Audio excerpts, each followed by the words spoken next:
dagat at bundok, ang parang at bukirin, kapaligirang biyayang dulot sa atin.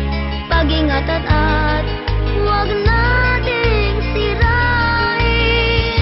Ang kalikasan ay ating pangalagaan. Huwag pabayaan na ito'y masayang lang. Dahil sa ngayon ay ating nararanasan ang unti-unting hirap ng nagdaan. Tubig, ulan, init, araw, buong bundok natatanaw. Sobrang init sa tag-araw, sobrang tubig sa ating pag-ulan.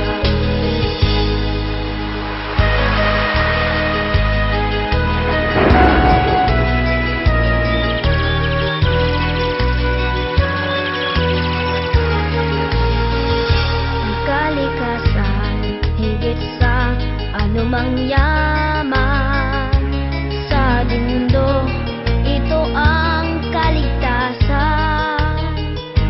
Hangin at tubig, ang bundok at kagubatan, yan ang karugtong ng tangan mong buhay.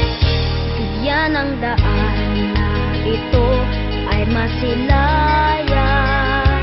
ng kabataang tulad nating nilalang.